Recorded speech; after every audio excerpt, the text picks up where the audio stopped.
Hello students, today நம்ம journal entry பார்க்க போறோம். இதுக்கு முன்னாடி நிறைய journal entry நான் எக்ஸ்பிளைன் பண்ணியிருக்கேன். கண்டிப்பா போய்ட்டு பாருங்க. ஸோ இப்போ பார்த்தீங்க அப்படின்னா என்ன டிரான்சாக்ஷன் அப்படின்னா டேட் கொடுத்துருக்காங்க March 4, 2024. Sales made to Vivek who made payment by debit card ₹60,000. இல்லை நீங்கள் முக்கியமாக என்னென்ன கவனிக்கணும் அப்படின்னா சேல்ஸ் அப்படின்னு இருக்கு பாருங்கள், அடுத்து பேமெண்ட், அடுத்து டெபிட் கார்டு. ஸோ சேல்ஸ்னாலே நான் முன்னாடியே சொல்லியிருக்கேன், சேல்ஸ்னால் கண்ணை மூடிட்டு நீங்கள் கிரெடிட் சைடு என்டர் பண்ணிடலாம். இருந்தாலும் நான் உங்களுக்கு கோல்டன் ரூல்ஸில் எப்படி அப்ளை பண்ணுறதுன்னு சொல்கிறேன். நெக்ஸ்ட்டு பேமெண்ட்டுன்னு சொல்லியிருந்தாங்கன்னா கேஷாக பே பண்ணியிருக்காங்களா இல்லை பேங்க் சம்மந்தமாக இருக்கான்னு பார்க்கணும். இதில் பார்த்தீங்கன்னா பேமெண்ட் பார்த்தீங்கன்னா டெபிட் கார்டு வழியாக பண்ணியிருக்காங்க. அதாவது இந்த டிரான்சாக்ஷனுக்கு ஃபஸ்ட்டு மீனிங் பார்க்கலாம். நம்ம என்ன பண்ணியிருக்கோம் அப்படின்னா விவேக் அப்படிங்கிறவங்களுக்கு சேல்ஸ் பண்ணியிருக்கோம், ஏதோ ஒரு பொருளை விற்றுருக்கோம்.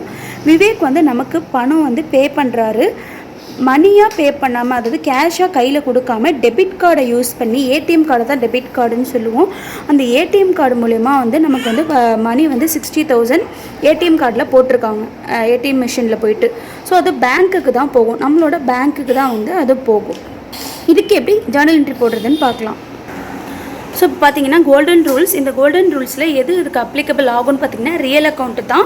ரியல் அக்கௌண்ட்டில் பார்த்தீங்கன்னா debit what comes in, credit what goes அவுட்ன்னு இருக்குது. டெபிட் வாட் கம்ஸின் அப்படின்னா என்னென்னா உள் வருவனவற்றை பற்றுவை, அடுத்து கிரெடிட் வாட் கோஸ் அவுட் அப்படின்னா வெளி செல்வனவற்றை வரவுவை அப்படின்னு தான் இதுக்கு அர்த்தம். இப்போ உள் வருவனவற்றை பற்றுவை அப்படின்னா என்ன, டெபிட் வாட் கம்ஸின் அப்படின்னா என்ன, உள்ளே வந்து நமக்கு என்ன வருதோ அதை வந்து டெபிட் பண்ணணும் அப்படின்னு அர்த்தம்.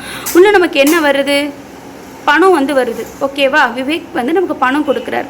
ஸோ அது வந்து எப்படி கொடுக்குறாருன்னா கேஷாக கொடுக்கல, டெபிட் கார்டு மூலயமா அவங்க நம்மளோட அக்கௌண்ட்டுக்கு ஏற்றி விட்டுறாங்க. ஸோ அப்போ பேங்க் சம்மந்தப்பட்டதுங்கிறதுனால கேஷை வந்து நம்ம டெபிட் பண்ணாமல் பேங்க் அக்கௌண்ட் அப்படின்னு பண்ணுறோம்.